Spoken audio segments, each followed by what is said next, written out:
Also is here at Arroyo High School with business teacher Mr. Arevalo and super lightweight boxer Carlos Saucedo, about to have his second professional fight in the City of Money. Carlos, how does it feel to be visiting your Arroyo High School alumni? It feels good. I was honored to be back here and talk to the students and just tell them to pursue all their dreams and to stay motivated no matter what obstacles life throws at you. And I just want to thank all the Arroyo staff and Mr. Gomez personally for letting me and giving me the opportunity to come talk to these kids. Mr. Arevalo, did you ever teach Carlos while he was here in high school? I did. I had Carlos for 2 years. Okay. He was in my room quite a bit, prior to that and after that as well, and we became pretty close. And it's been a pleasure to watch him go through his trials and tribulations and be successful the way he has been and be determined. Was he a troublemaker, or did you ever think he was going to have a career in business? Oh no, I knew he wasn't going to have a career in actual business. As far as troublemaker goes, no, he was never a troublemaker. He had a couple girls that he liked, but we won't talk about that now. We'll keep that private. Yeah, we'll keep that private. But, so if he hadn't decided to become a professional fighter, what do you think he could have been? well, we had many talks about him going to college, and he still can, for that matter. But obviously, something else has come along that he's been very successful at, and he's pursued it. And more importantly, what I'm really proud of him about is that he made a commitment to it, and I think that commitment's starting to pay dividends. But as far as what else he can do, I think he actually has a business mind now. He thinks a lot. He's always thinking about saving and how to pursue things, and I talked to him about being older and making sure he puts things away so that he can be successful and take care of his family as well.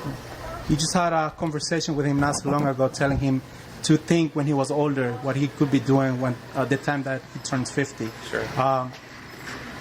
Boxers have a little hard time managing their money, their careers. Sure. What would be a good advice for Carlos as he's entering the business, the boxing world? Sure. Yes. Well, I think Carlos, like most young people, they all think they're Superman, but he happens to be pretty close to it, and we never really think ahead.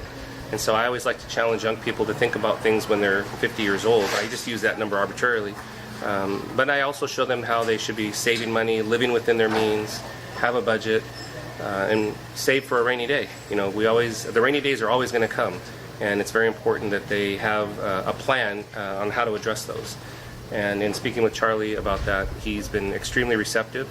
I'm kind of proud of him that he's not driving a better car than me right now, and that's what that conversation's all about. And I think he's actually well on his way. And I don't tell him what to do. I just simply try to help them evaluate their options and choices, and then let them make a quality choice. What would Arroyo High School students think of him, let's say 2-3 years from now, if Carlos has a successful boxing career?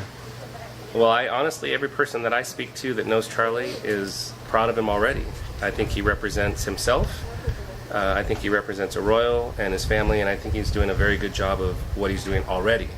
Anything here on top is, to me, and the people that I speak to, I think that would be the cherry on the pie, because I think he has a lot to be proud of already. He's overcome some good obstacles, and he's been extremely committed for several years now, and like I said, I think the dividends are already paying, and that's more than enough to be proud of. About how many Arroyo High School students do you think will be attending his fight on September 24th? Well, now that he told Arevalo about it, there's going to be, a whole cloud of them there now, especially being that it's local and he's coming back to his hometown and taking care of business here. He's going to get this whole class to go right here. I'm going to get a whole lot more than one class, So, Carlos, how does it feel to have such a nice reception with Mr. Arevalo here at his classroom?